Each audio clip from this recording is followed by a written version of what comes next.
एक समय था जब वेनेजुएला में लोग सेटल होने का सपना देखते थे। बीचेस भरे रहते थे, जॉब्स की लाइन लगी रहती थी और इकोनॉमी विश्व की टॉप में थी। आज वही देश रोटी के लिए लाइन में खड़ा है। आखिर वेनेजुएला के साथ ऐसा क्या हुआ?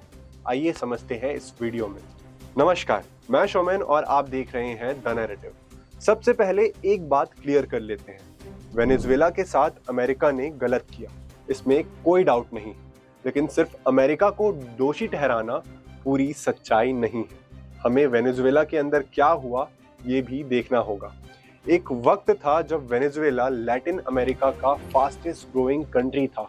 मिस वर्ल्ड, मिस यूनिवर्स सबसे ज्यादा यहीं से आती थी।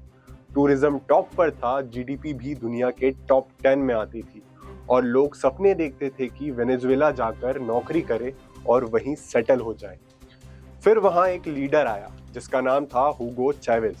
सोच बिल्कुल वैसी ही थी जैसे भारत में राहुल गांधी की। चैवेज ने कहना शुरू किया कि इंडस्ट्री वाले देश को लूट रहे हैं और ऑयल कंपनी सबसे बड़े चोर हैं। और इन्हीं सब बातों को सुनकर पब्लिक भड़कने लगी। चैवेज ने बोला कि हमारे पास इतना तेल है कि अगर हम एक्सपोर्ट कम कर दे और अपने ही लोगों को देश में दे तो आधे सेंट में पेट्रोल दे सकते हैं और तेल के पैसों से हर फैमिली को 10,000 बॉलीवर हर महीने दे सकते हैं। लोग खुश हो गए, सोचा बिना काम किए पैसा मिलेगा। बिल्कुल वही पैटर्न जो यहाँ भी सुना गया था, खटाखट पैसा आएगा। 1 लाख रुपया हर महीना, खटाखट खटाखट खटाखट। इन सब से इन्फ्लुएंस होकर लोगों ने चैवेज को जिता दिया। प्रेसिडेंट बनते ही उसने सब्सिडीज बांटनी शुरू कर दी, प्राइवेट कंपनीज को गवर्नमेंट के अंडर ले लिया, उद्योगपति देश छोड़कर भाग गए। फिर लोगों को फ्री में पैसा मिलने लगा और जब घर बैठे पैसा मिले तो काम कौन करे? धीरे धीरे प्रोडक्शन गिरता गया, एक्सपोर्ट्स कम हुए, जीडीपी नीचे आई, करेंसी वीक हो गई और महंगाई आसमान छूने लगी। फिर चैवेज को एक और जबरदस्त आइडिया आया, ज्यादा नोट छापने का आइडिया। उसने सोचा पैसे लोगों में बांट देने से देश फिर अमीर हो जाएगा। नतीजा ये हुआ कि 50 करोड़ बॉलीवर के नोट तक छापने पड़े, फिर अरब बॉलीवर के। एक ब्रेड लेने के लिए लोग बोरों में पैसा भरकर जाते थे। सड़कों पर नोट कचड़े की तरह बिखरे रहते थे। और इस हाइपर इन्फ्लेशन के बाद चैवेज ने दुनिया से दुश्मनी शुरू कर दी। ऑयल एक्सपोर्ट पर रोक लगा दिया, फैक्ट्रीज बंद होती गई, जिसकी वजह से बेरोजगारी चरम पर थी और देश पूरी तरह से बर्बाद हो गया। आज 80% वेनेजुएला के लोग कोलंबिया, ब्राजील और अर्जेंटीना में रेफ्यूजी बनकर रह रहे हैं। सबसे दुख की बात तो ये है कि चैवेज मरने से पहले अपना सक्सेसर तय करके गए थे, निकोलस मदुरो।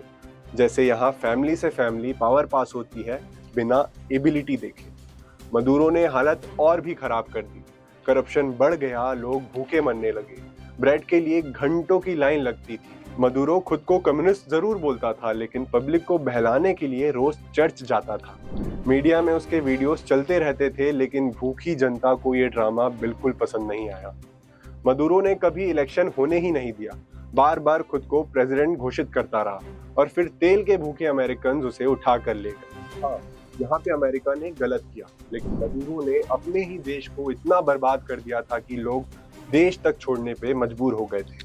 उम्मीद है आगे वेनेजुएला में फेयर इलेक्शंस होंगे, जनता जिसे चाहेगी वो प्रेसिडेंट बनेगा और शायद वेनेजुएला फिर से खड़ा हो सके। लेकिन एक बात याद रखने की है, अगर राहुल गांधी जैसे सोच वाले लीडर भारत की पावर में आए तो भारत भी वेनेजुएला बनने में ज्यादा टाइम नहीं लेगा। आज के लिए बस इतना ही। मैं शोमेन आपसे मिलता हूँ अगले वीडियो में।